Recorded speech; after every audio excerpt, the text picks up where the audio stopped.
Yeah, I'll take some pictures. Yeah. Okay. We're live.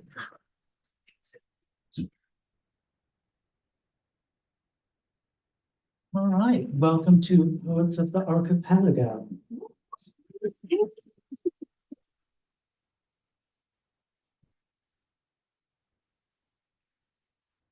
A launch for Bruce Whitacre's Good Housekeeping from Poets Wear Prada. Yes. We clap again. Keep clapping. My name is Greg Newton. I am the co-founder, along with my partner Donnie Jokum, of the Bureau of General Services Queer Division, which is the space you are in right now. So the Bureau is an all-volunteer independent bookstore. We've been in existence since 2012. We've been here at the center since 2014. And our regular hours are Wednesdays through Sundays from 1 to 7 p.m. And then we often stay open later when we have events such as this. And as a volunteer bookstore, we are always begging for money. So I'm going to pass a bag around. If you're able to throw in a donation, we appreciate it. If not, no worries. If you'd rather save your money and buy a book or two or three, that's a great thing to do as well. So I'll pass the bag around. There's change in there. There's also a QR code for Venmo. For those of you watching online, that's at BGSQD.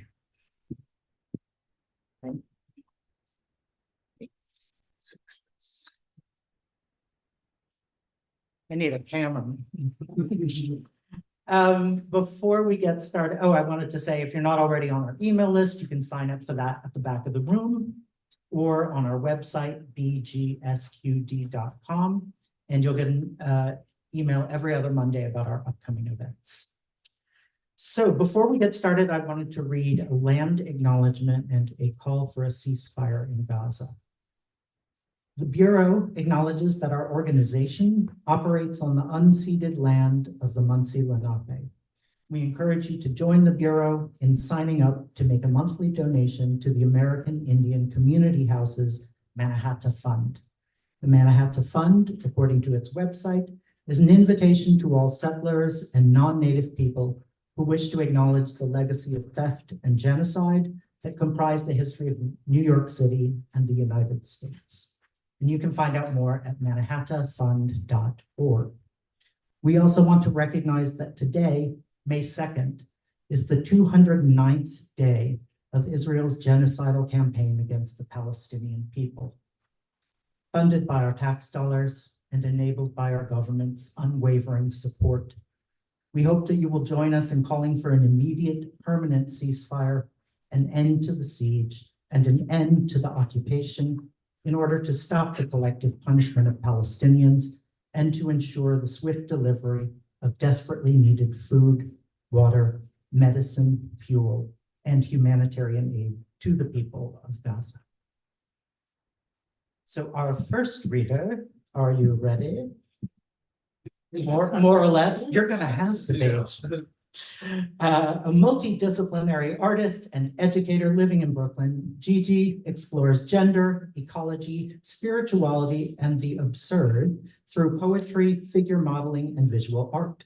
Rarely working alone, Gigi believes in the generative power of artistic collaboration as a means of continuously evolving the process. Some of their most notable influences are Saul LeWitt, I don't know if I'm going to pronounce this correctly, Taeyang Yeon. Okay, I'm getting a thumbs up. Frankie Galena Jones, Dolan Morgan, and the Southern Red Oaks of Anne Arundel County. Please give a warm welcome to Gigi.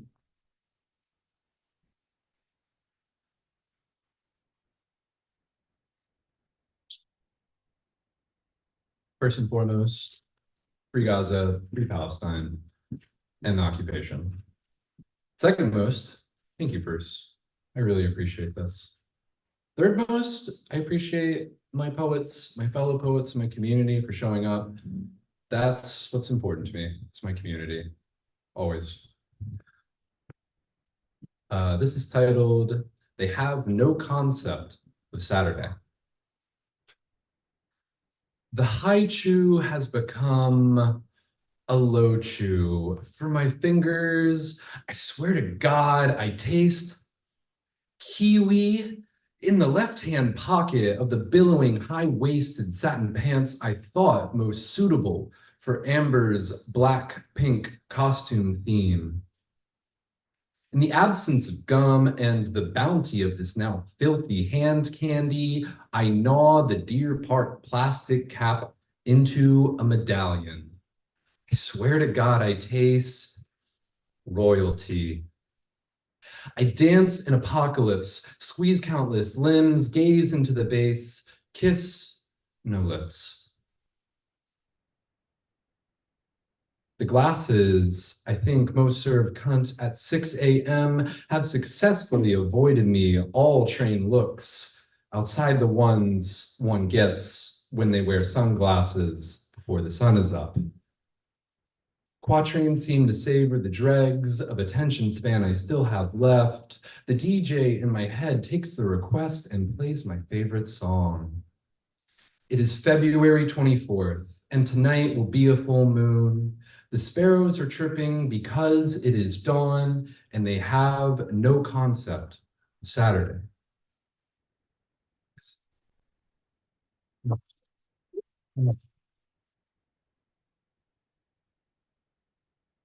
Titled Little Room. I first learned how to misuse my little room from him. My father swallowed cigars and called my mother's idol the Olympic gold medalist diver Greg Louganis, Greg Lickanus. Called him faggot too after his third beer, called strangers every shock value comic's favorite racial epithet. Called my mother a cunt in front of my best friend Sam Mayer while attempting to play it cool and avoid another DUI. I was his kid, so I laughed. So I said faggot. So I filled my little room with hate. I lived alone. Even when my brother came out in his 9th grade year at the same all-Catholic high school that my father went to, I did not stop saying faggot. I stopped calling people who I thought were gay faggots out of what I thought was empathy. Laid back on Pip's dorm room couch, I perched a lime wedge atop my little room. Tried to not change the way I flexed my abs, tried not to spill the tequila welled in my belly button, and thought myself the desirable vessel here for the aptly named Body Shot Bonanza. I wanted everyone's attention, but I wanted theirs the most. They took the lime without a kiss, more of a bite. With it came a bit of my flesh. I showed them the blood inside the little room. They said, "What are you going to do about it?" I gave them oral sex until I thought they came. No PIV though, no dick game, no confidence so soft, so scared, so lonely. Went home to my little room, empty. 5 years later, I showed them how to fit 2 whole plums inside. Say their name, tongue depresses, both syllables muffle, the velar K most audible. I say it again louder. To show them that it's not a matter of if, to show them little room, to show them how I look at them, a boy by all standards. I want my little room filled, sucking on a gendered T dick. Call me a faggot, say it out of love, say it out of the comedy of unlearned trauma, say it out of the shame-filled pleasure of DS. I wish I had more time to consume them, to fill my little room with love.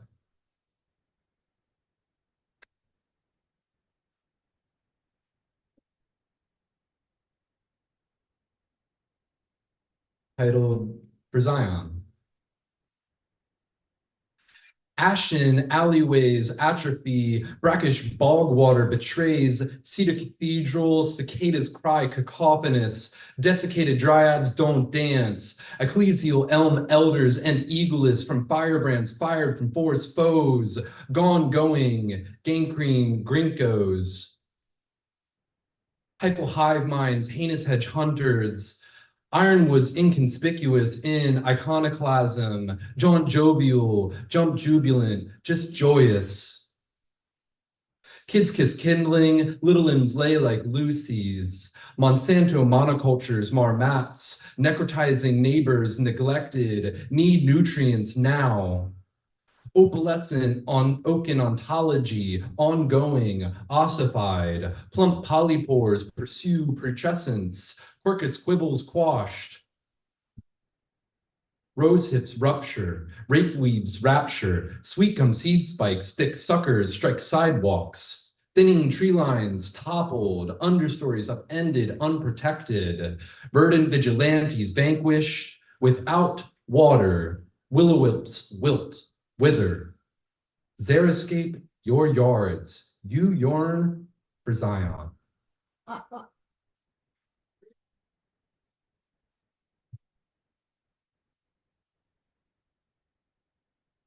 Something sillier. Moon heist. Some flip-flop flapjack, some loose-toothed deer tick, some ragtag burn brain went and stole the moon. Ran off with it like a kite-wielding little kid. He slung that glimmering 304 braided stainless steel pigtail over his shoulder and yanked Mother Moon's big white head. The veins on his grizzly bear paws distended as he drug her due east. Pasadena towards San Bernardino, across the 210. The 304 stainless mirror coat finish blinded the bumper-to-bumper, westbound, workbound, carbound cucks who all for once felt justified in the rubbernecking. He was in the slow lane, obviously, ambitious, not insane. This bozo took it as anyone else would, one step at a time. His toe shoes surely sweat saturated and stinking from the mid-August morning LA yellow death marble in the sky. Bold time of year for a moon heist, said the anchor who wore shorts that were never in frame. Anchor ad-libbed off well-constructed teleprompter prose. I guess it is as good of a day as any. Heistman muttered inaudibly or insensibly. Heistman did not stop for photos or autographs. Heistman walked. Heistman stopped at exit 44A, 5th Street. News crews caught it all on tape. I'm bringing the tides back in, gonna wash us up good and clean. I've studied physics, you know, and this here is the consequence of our collective moment of inertia. No one's action does anything except mine. My action outweighs you all, outrageouses too. For as far as Poseidon is concerned, you are just experimental error. I am God now. There is no Noah. There is no ark. This is water. This is water. This is water. Thanks.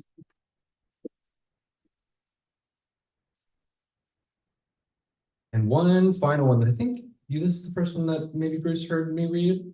Maybe so. Probably, maybe not. I don't know if you heard this one. I think so. Titled Show Me Your Body. Very clearly inspired from figure modeling. Show me Gigi.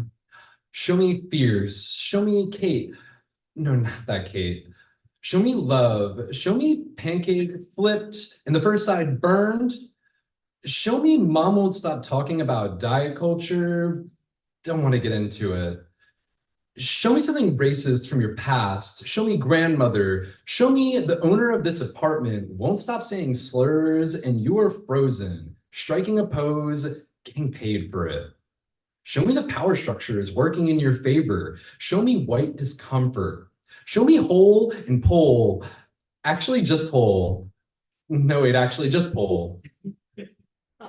Show me fierce again. Show me starving artist. Show me very, very full artist. Show me the birds are in the train. Show me the men's locker room after practice. Show me 3/4 of your labra are torn. Show me the girl. No, I mean a cis girl. Show me mom's friends used to joke about having sex with 14-year-old body. Show me young boy, mommy kink. Show me have cash, but say sorry, no cash. Show me not enough firemen on the fire hose. Now it's whipping around dangerously. Show me distracted daddy, distracted mommy, or whatever theys with dicks like to be called. Parent? Sure, parent, distracted parent, whatever. The wording doesn't matter. You are on your phone and the kid isn't getting any attention. Show me observation at dawn. No, that's dusk. Dawn is morning. Show me another record-setting heat wave. Show me failed teacher turns artist. Show me failed artist turns tech shill. Show me Kevin screams, throws his phone at the desert mud flats. Show me Tristan isn't making it to Joshua Tree. Show me the silence that night. Show me his parents at the funeral. Show me velvet. Show me blue velvet. Show me body. Show me your body. Thanks.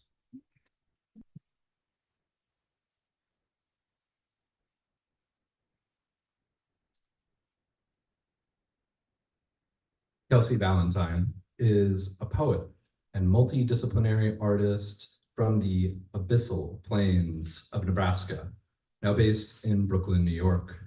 She founded Poetry as a Team Sport Artists Collective and organizes publications and readings across the city. Give it up for Kelsea.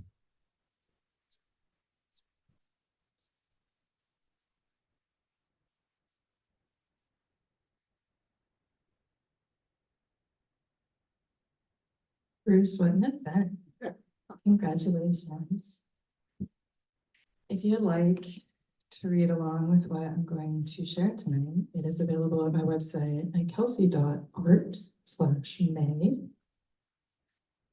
I'm just fucking stoked. I love you all. I love poets. I'm going to go all the way through, so hold your applause. Save it for Bruce, honestly. Starting with a poem called Nebraska. Wait, hold on, I gotta hit record on my audio. Nebraska. Lightning from a storm 100 miles northwest will be in bed before it hits land of the big wheels. Bed sheets stitched by static, which is now jumping down from the prairie sky to kiss the earth, the good life. Life moves only as fast as corn stretching in the fields, clouds ambling from horizon towards evening, tornado alley weather. Nebraska and I born on the same day, exactly 130 years apart. March 1st, right? I'm older, actually. Washington Square. My comrade is selling $55 poems. Desi is the hero of this story. My brother is playing Rocky Mountain seasonal labor. Living here is drudgery, said the radio in the city where local thug armies enact state-sanctioned battering of resistance bodies. On the eclipse, I was in the square in the Skater Bowl. Peak passes. I trade 2 smokes for a crust punk hand patch from a new friend. Now I run around to everyone I can find, looking around, not up, with glasses from Greta to show the street the moon sun sex tape nestled in the Instagram filter sky and the wiry early leafed trees overhead. Now, as I swap this story with M, who sat the whole time directly across from me, mutually unseen and glassesless.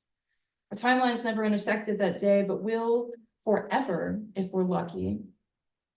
The Bryant Park lawn is grown in Hamilton, New Jersey.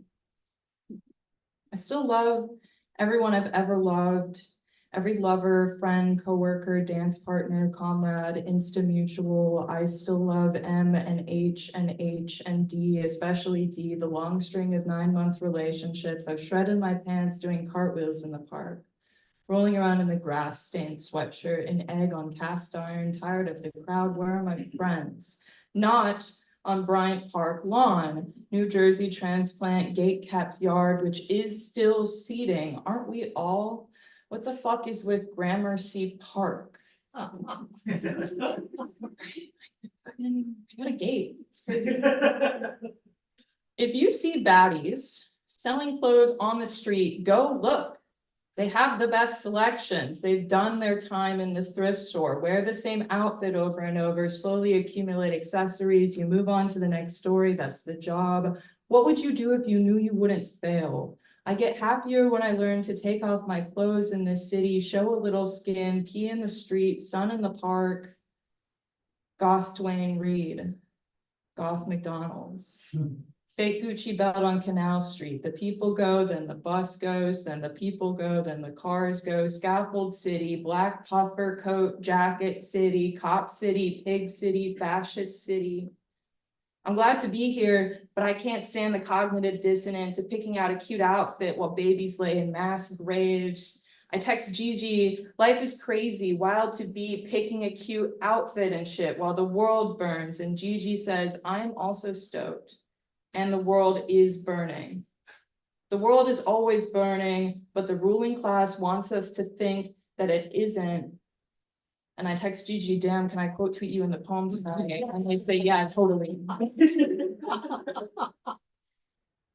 You will grow 1,000 times in the bellies of your sisters. If what you want is calm to be restored, you are still asleep. And I'm going to close with this poem from the Palestinian poet Najwan Darwish. It's called Phobia. They will evict me from the city before dark. They said I did not pay my air bills. I did not pay the price of light. They will evict me from the city before the evening time. They say I did not pay the sun's fees or the clouds' dues. They will evict me before the sunrise because I bickered with the night without praising the stars. They will evict me from the city before I leave the womb. Because for 7 months I scrutinized existence and wrote poetry. They will evict me from existence because I sided with the void. They will evict me from the void because I am suspect of contacting existence. They will evict me from existence and the void because I am the son of becoming. They will evict me. Yesterday, sometime in the midst of my afternoon sun, Scott took an Instagram picture of me of the Washington Square arch, not of me, directly above my head, where I was sitting on the warmed bench in the cool air, and we did not see each other. But I wondered to myself in that moment what Scott was up to, and found out from the meta dystopia that we were in fact up to the same thing, or at least in the same place in different realities. Frankie taught me the word kinsync. I love this word, and I love them, and I love all of the poets and all of the people on this goddamn archipelago. Now I want to introduce Bruce to the fucking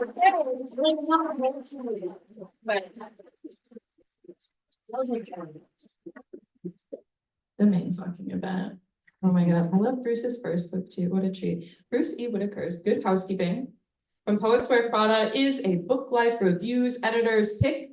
The Elk in the Glade, the world of pioneer and painter Jenny Hicks, placed second in the contemporary poetry at the Book Fest Spring 2023. His crown sonnet about the culture of violence won the Nebraska Poetry Society's 2023 Open Poetry Contest. More info at www.brucewhitaker.com. Welcome, Bruce.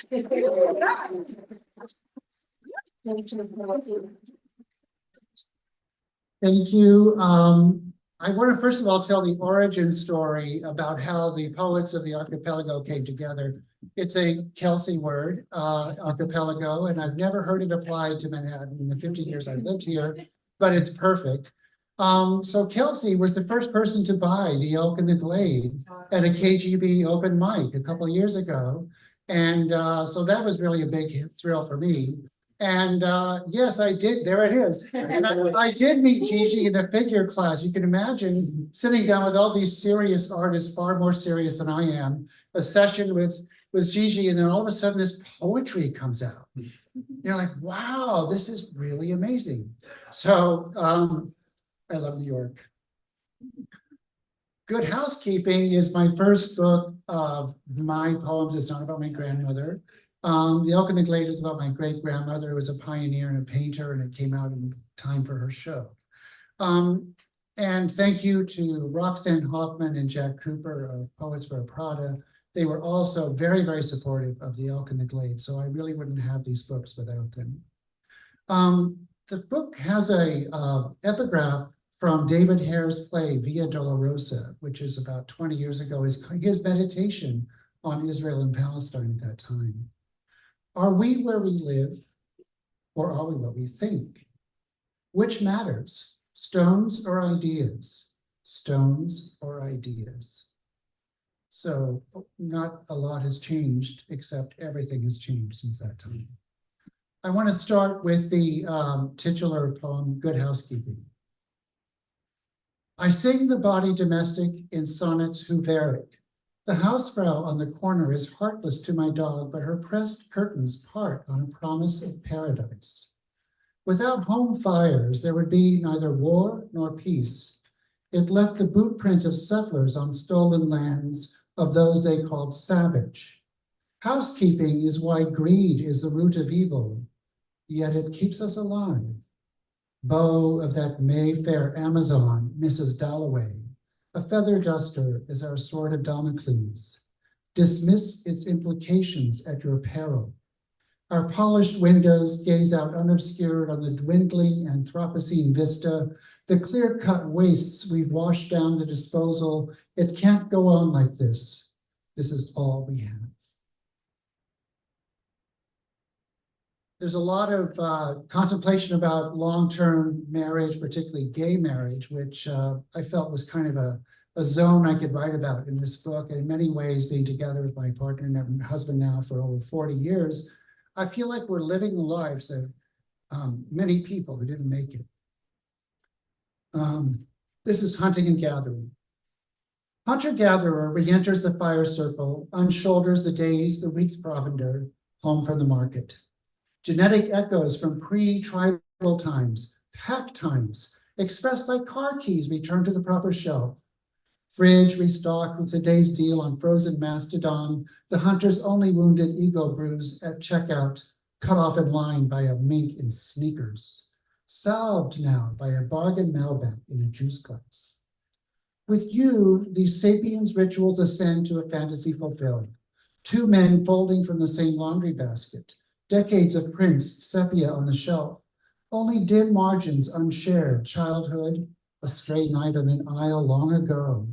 Regrets and resentment simmer beneath in a savory stew of day to day, digested into weekend jaunts and wondering where to vacation next year, or what Julia Child requires of the hunter to make today's boeuf bourguignon. For she is the badge of apex. Gourmet dishes need stayers and finishers. You gaze across 1,000 tables, 10,000 tables, under lights, incandescent, fluorescent, halogen, LED, and yes, candles, the light, the eyes that have seen the hunter stumble, the hunter fall, and still gaze back through the steam, knowing and yet still here anyway, the scene, the seer, and the savor, the fruits of the snare.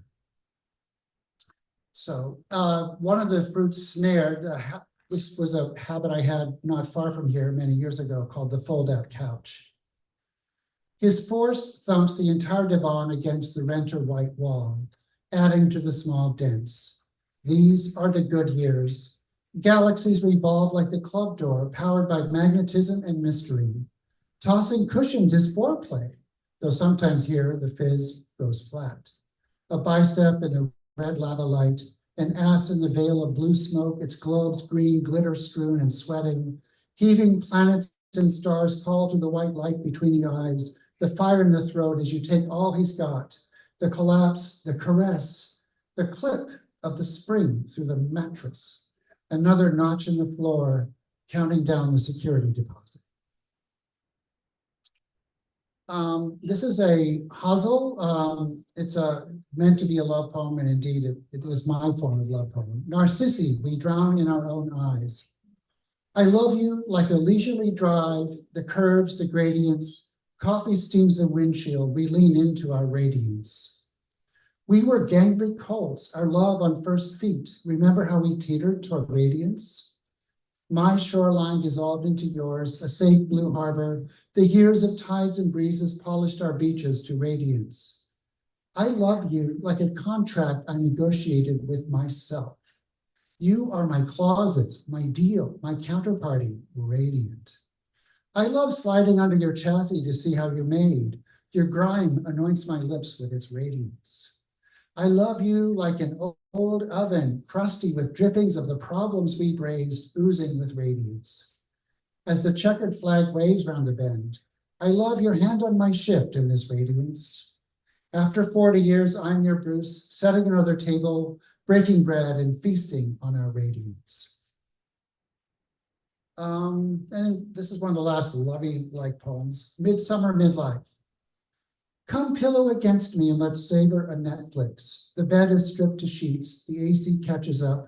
A sexy show and your weight on my chest launch beta video memories that have outlived their player. Fuzzy snatches of escapades, glances across fog-filled rooms lit by smoldering flickers of Bring It On, halo your face lit by the screen, that detonate under my skin this Saturday night, that descends from velvet ropes and chains and spike collars, the tie that binds, confines that couch. Now we leave parties early or blow them off. We turn away from greener mouths back to now. Yes, scan the menu. This is still the one recommended for you. As Kelsey and Gigi have talked about, this is a very dissonant time, and this poem came about just at the start of COVID, actually, when I was on vacation and something horrible was happening in the Middle East. Sunday morning on the parquet, Sunday morning on horseback, Sunday morning picking lice from her hair with a rosary and a prie-dieu, Sunday morning with eggs Benedict, hiking the trail, Sunday morning loading the llamas to flee, Sunday morning taking down the bodies hanged as warnings, lining up for rice and clean water, Sunday morning in the dog park, digging someone this trench, flying home from the slopes, Sunday morning throwing that ferry from the roof, dodging a drone, Sunday morning building Legos for the little guy, cruising garage sales for depression glass, Sunday morning spraying down the roof, probing for eels in the keys, Sunday morning pulling corpses from the fence, teaching the porter how to read, Sunday morning reviving the witness for more, Sunday morning God's day of rest, Sunday morning like all the rest. And then there are also the idea of good housekeeping is both domestic and global, and this is one of the poems on the global side. Life on the Half Shell. We were given straight teeth, chlorinated water, and cheap college. We slept where, with whom, for as much as we cared, and then moved on. No one's children were promised more than we, and we took it open mouthed, we the most promising. Houses were repainted and flipped, yards sprinklered, winters in the sun made an endless summer even up north. We sucked out oysters out of shells until the reef was stone, the remaining water murky. Now we sit alone, each on our own pole. We dot the dirty bay, plump mendicates pumping our bivalves in the asphyxiating air as the water recedes. And I'd like to close. One of my Dharma dads is here, and I want much of this is inspired by my time in Dharma. The light as darkness falls. The furniture recedes with day as violet shadows loom from corners, lunging across the floor and drifting up the walls, then sinking into the chairs or reclining across the couch until only a lamp can clear space. Yet how amiable the gloom when alone. A soft cloak nuzzles eyes, stills picking hands, and ties the tongue into dropping ceaseless questions and acknowledging how unspeakable, untouchable, unseeable it really is. Or how an artificial light casts a delusional glow and washes out the miracle that lies not upon, beneath, or above, but within, reducing seer, scene, and sensation to one. Thanks, everybody. Thank you, Gigi and Kelsea. I adore this archipelago. Thank you all very much for coming. Everyone, thanks for coming.